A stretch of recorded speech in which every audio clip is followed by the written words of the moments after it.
Hey folks, this is for all of our residents and staff of all of our RiverWoods communities and our friends. So today is Thursday, January 7th. Yesterday was, I'd say, the darkest day that we have experienced in our lives. It certainly is that I have. And we've had some pretty dark days in the last 10 months.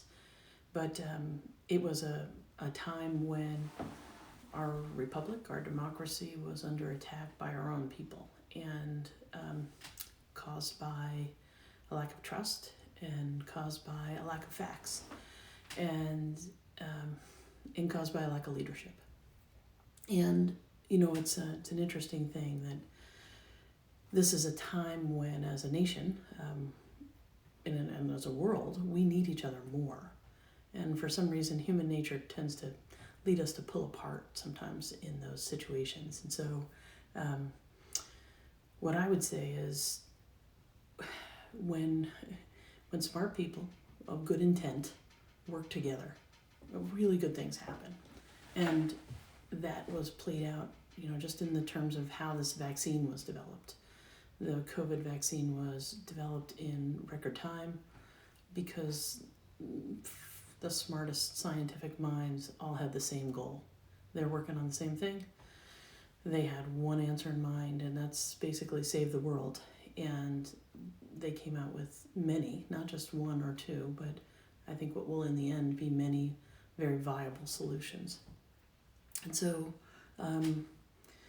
it's really hard to talk about where we are because we want to talk about hope.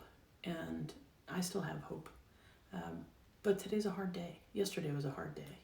Our nation is hurting, and as communities we're hurting. We're so sick of this virus, and I keep saying it's better to be sick of it than sick from it. And we are we're dealing with fear. The fear for ourselves, for our own health, for our friends, for our family, for our country. And then there's these external influences, these bigger things going on in DC and around the country. And frankly, in our state, our own governor has people protesting on his personal lawn because they don't want to wear a mask. So we've made a lot of things political in our country right now. I don't honestly know why, because most of this stuff is science and health. But here's a few things I know. I wish I had all the answers. I wish I had a way to make this better for all of us, but I don't.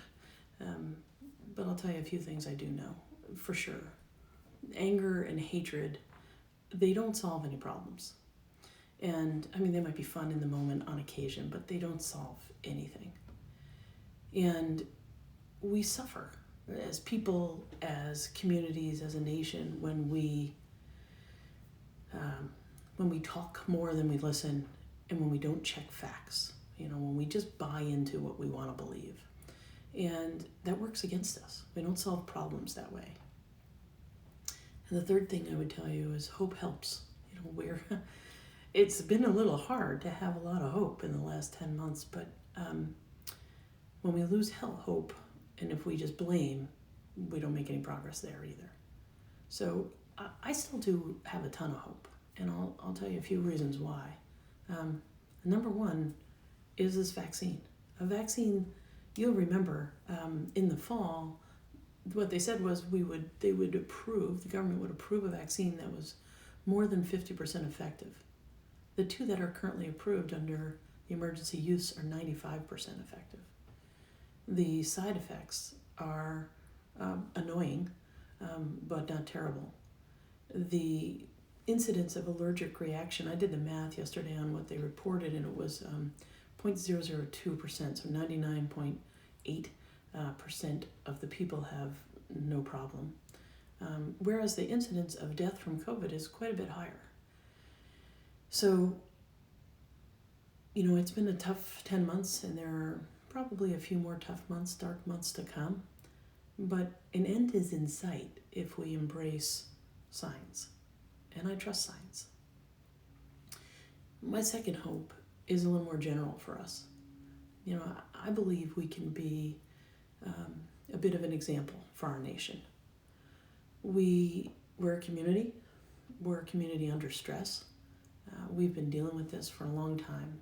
Individually, whether you work here or live here or you're a family member, this has, probably been the least fun 10 months of our lives.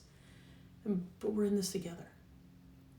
And what I've seen, that when we're at our best, we are bucking one another up.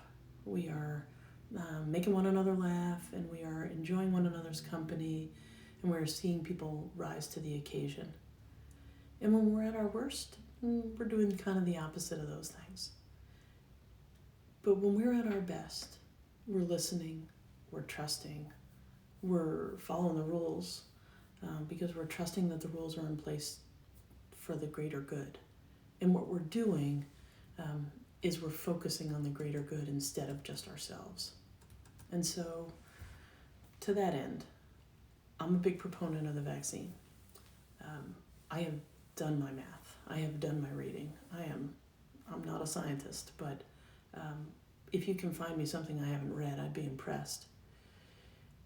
And our vaccine clinics are set for all the communities, for our healthcare residents and our staff.